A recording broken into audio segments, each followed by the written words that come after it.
This is your boy, DJ7 for Life, coming back at you tonight with a video. I was going to just come on here for a little bit just to see how everybody's doing. Just kind of want to laugh. I made a video about the LDBC. We taking over, and man, I started getting some hate on that video, which really I like it because I like I said, I like the confrontation part, and I stand for what I believe in, and so anyway, after that, but anyway, I hope everybody's having a good night. I just want to say, peace and love to everybody out there in YouTube. I don't have very many subscribers, or so like I said, if you come in, if you do like the video, come on, hit the like button, man. It don't take a lot of, I get people where they come in and they say, well, we like your video, but are they even hitting the like button? So anyway, we're going to get on past that. And, I was wanting to get into a video last night about this, and I ended up not doing it. And I just think my head wasn't on straight, or I just wasn't ready to really focus in on the conversation. And what it was it was a conversation they've been having online over the last couple weeks, actually, but a couple of nights ago it really got to me about, are you going to be pro-black or pro-white? Thing about this situation, it's like I was going to try to say before, just like you being a professional football player, you still have black and white guys on the same team. So does that mean you can't be a professional football player or a professional basketball player if you're not black or not white? You see, they take professional, and a lot of people, they take it out of context to what it really means. And to come up to say pro-black and pro-white is nothing but a made-up myth. It's nothing but made up this and that. And when people say, well, do you look at color? And I say, no, I don't. I just see male and female. And people make up the dumbest arguments. Well, what do you see when you see a red and green light? Well, you come to a stop sign. Look, that is ridiculous. That's a ridiculous argument, because that's not a human being, man. Seriously. And you can't, I've heard people say, well, they're going to be pro-black, and they're not going to, if they drink their milk, it's got to be chocolate. Look. If you're going to be that way, that means you got to throw out the fried chicken, throw out any turkey and ham and all these different things, or your bologna. Throw it away, because you can't be pro-black if that's the case, if that's the way it's got to be. People, I know that we can make up our minds to try to be, just say me, if I wanted to really say, well, I'm only going to date white women or marry a white woman. Okay, that's my mind. That's what I'm thinking about. I'm saying that's my preference. But what happens if I meet a black lady and I fall in love? Well, they say, well, you couldn't be pro-white. Well, that's also a ridiculous argument. So if you say you're going to be pro-black, and you also say, oh, I'm not trying to be better than somebody else, better than another black person, but yet another black person don't believe exactly the way you do, so does that make them not pro-black? And like I said, this pro-black, pro-white kind of stuff is it's just a made-up thing. People say, look in the dictionary and look up the word pro, and again, you could take that pro and you can take it to so many different realms. You could take it and twist it.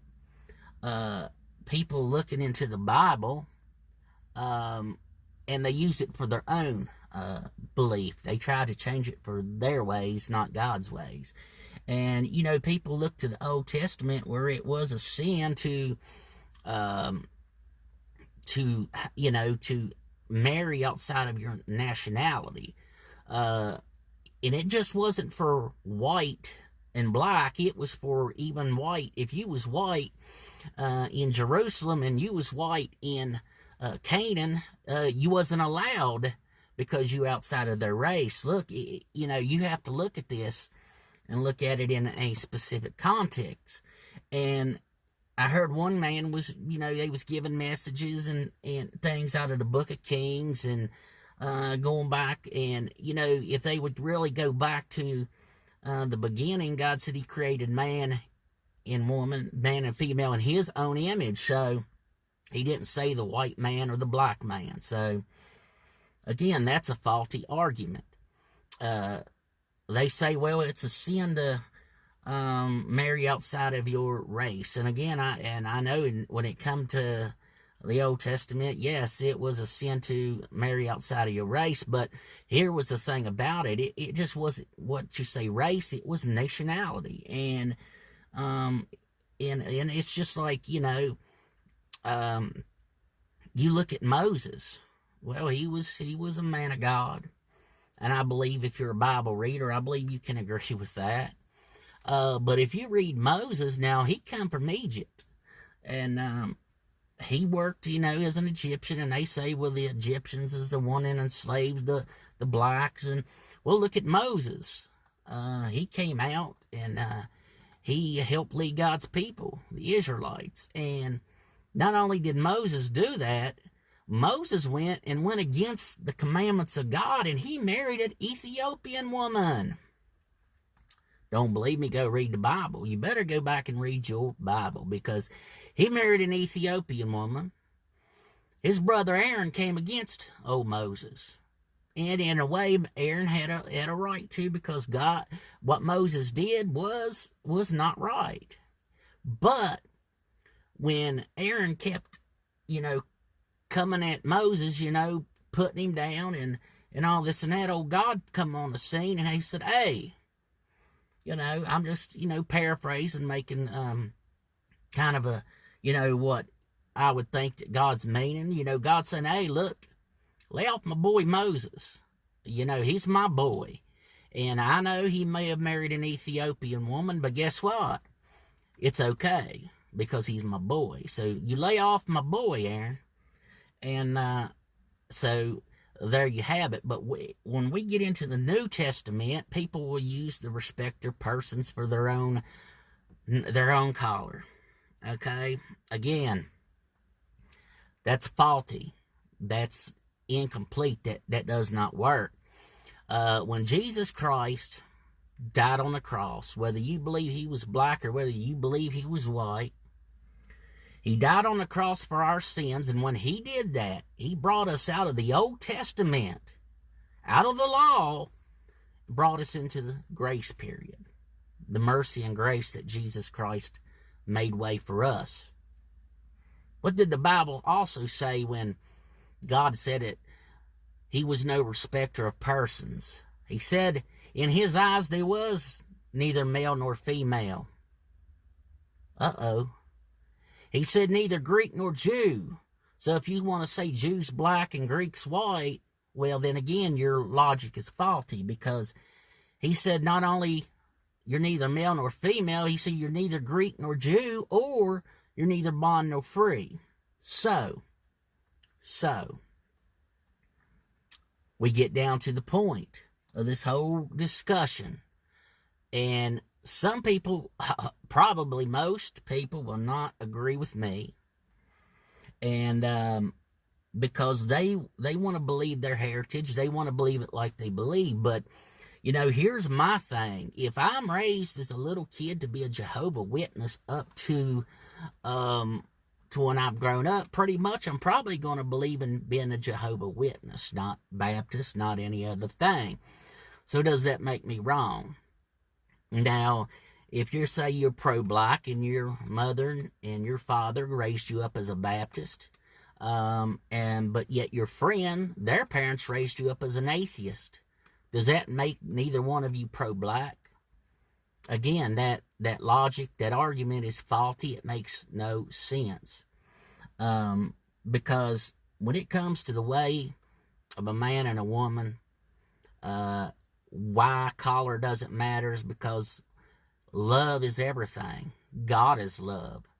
And he loved us so much that he died on the cross for our sins. But yet we're going to argue about what our religion or how we're going to be and all this and that. And if if my mother and father raised me up, so you better never marry a black girl, which that never happened. Or as far as the black person is concerned, their mother and father raised them up, you better not marry a white person. And, that's where this issue comes into play, on what your mothers and fathers taught you. And I can go back into slavery, and we can learn so much from what happened in slavery. But you look at things like what happened with the Holocaust and Hitler, and the Jews, and all the killings that was done. I mean, it's just the way this world is. It's not God's fault. It's not white man's fault. It's not every black man's fault. Like I said, we have good black men. We have bad black men. One could be good. One could be a murderer. So you're going to be like that murderer and say, well, I'm pro-black, he's pro-black, because you want to teach your kids that it's okay to be a murderer. Again, faulty logic. It's stupid. It makes no sense. Same thing with the whites. So that's why when they ask me that question, because I'm just this guy, this white boy in West Virginia that don't believe in that says he don't see color, and you can argue with me all you want. I don't. I've dated black women before, dated white women before. I have black family, and I've seen battered women, whether they're white or black. I've seen how their husbands have treated them, but people try to make a specific thing on how love is. In other words, the human condition. We don't know how our heart is going to react. You could be the toughest lady there is, that you can beat up every woman there is, and you could do all this and that, but if you meet that special white boy, as they would say, and you fall in love, well, then you'll try to turn around the issue. We can't have it both ways. So, like I said, the pro-black issue makes no sense. Pro-white makes no sense, because then you got to start going pro-everything else. Pro-Asian, pro-Japanese, pro-Korean. It's just ridiculous, okay? It's not the color of the skin that matters. It's what that human being is, who they are.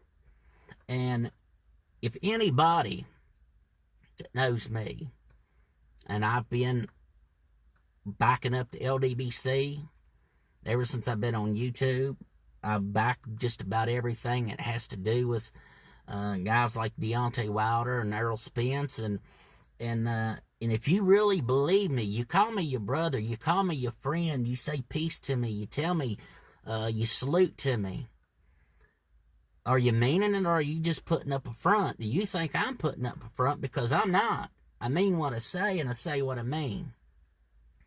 If I tell you salute, and I tell you, you better stay safe, I mean what I say. And in the days we're living in, and we're sitting here discussing what we want to be, I don't want to live in a world, I don't want my children to be raised up, or anybody else's other children raised up, told how they have to live. All right? So, if I look at you and just say I'm the president, and I tell you, you're white now. Now, I'm ordering you gotta marry a black lady. Well, see, that's forcing the issue with you. Same thing if I was the president and I told you, If you was black, you had to marry a white woman or a white man. And see, this is where everything is took out of context. Okay? And I'm not trying to argue. I'm just telling you my point of view. And anybody that listens to this, I hope you understand, and I hope you at least can agree to disagree. We don't have to agree everything 100%. But what I'm saying, as a people, this world cannot continue to where everything is divided. You see what division causes, don't you? What's one of the biggest things that can divide a husband or wife? Well, the guy might have a woman on the side, or the lady have a man on the side. And, well, there was another good topic on what do you call a hoe? And can a hoe be turned into a housewife? I believe it's possible. I really do. Just because you're a lady and you're a free spirit and you don't want to never get married, but yet you have sexual partners that you've had all of your life, doesn't mean you are a hoe. Doesn't mean you are a hoe. You're just a free spirit. You want to believe, you want to live it that way. But the only thing with that is you have to make for sure that who you're dating is, not got a disease and all these things. As long as you go by that, and you're not a hoe. And as far as one being turned into a wife, I do believe it can happen. I've seen it happen. But I know if I've been in that type of situation before, I get out before I get in, because there's some people that's just sex addicts. I mean, they have a sex addiction. I mean, they'll jump anybody just at the, they look at you, they like you, they'll jump you. I mean, that's just the way it is. And the way I always wanted to be, I always wanted to smell good. And I would go into a store, and here I would be going down the aisle, maybe looking for something, and happened to be a young lady on the other side of the aisle, and she smelled my cologne, and she liked it. And this really happened. And when I went back to pay for what I was buying, and she told me, she said, "Oh, you're that guy that smelled so good." She said, "I could smell you for an hour or two away, And she said, "You're going to have to be careful." She said, "Because there's going to be all the women jumping you." And I was like, I like that kind of thing, and I'm spontaneous. If I meet a girl like that, and I know that something can happen, and I'm in that mood, we could do it in a car, we could do it in a bathroom. I mean, I'm just spontaneous that way. But there's just so many things that we could look at when we try to figure out who somebody is. But and then also we have to look at what could have happened in somebody's childhood. And as far as a man's considered, the same goes with him too. I always believed firmly, and I believe if I'm dating one woman, I want to be faithful. That's just who I am. I like to be faithful. I like to treat her as well as I can. I like to do the provision, and and that's my prerogative. And not every man is going to be good to their lady, and not every lady is going to be good to their man. And so when you got ladies that's looking upon this, and they disagree because, well, one person's life was different than your life, so they think that you have to be like them, and that's not so. That's not true. Every person has their own mindset. Every lady, man, we all have our different likes, dislikes, and we all have been through different things than other people. So, you know, this is all about, like I said, right and wrong. And that's why I made this video, was just to come forward and just say, hey, look, this is how I believe. If you don't like it, you know, that's fine. You watch the video, or you don't watch it, you dislike it. Whatever it is, you know, I'm not going to get angry, that's for sure, and because that's not who I am. But I just want you to know, I back LDBC all day long, and, you know, guys like Tyson Fury don't deserve to even be, or ever had a chance to box. And, you know, but that's just me. And I agree with so many of my friends on there. And that's why I follow the LDBC, and that's why I follow the channels that I do. Because like I said, I stand up for what's right and not wrong. So, everyone out there, I hope you have a good night tonight. Maybe I'll get to do a video on more about the martial law issue. I don't know if I'll get to do one tonight or not. But the one thing is, I just want to tell you tonight is, stay safe. Love your wife. Love your husband. Love your children. If you haven't told them you love them, tell them you love them again. You know, just tell them you love them again, and don't miss out on all the opportunities that you have to tell your family that you love them. Okay, so after that, I think that's pretty much what I wanted to come forth with. And I just want to say, I'm your boy in West Virginia, saying DJ7 for life, is telling you to stay safe. Peace, love to you guys, all of you guys out there. I love you. And, you know, you don't have to believe what I say, but I still love you anyway. But anyway, I'm out of here, buddy. Salute.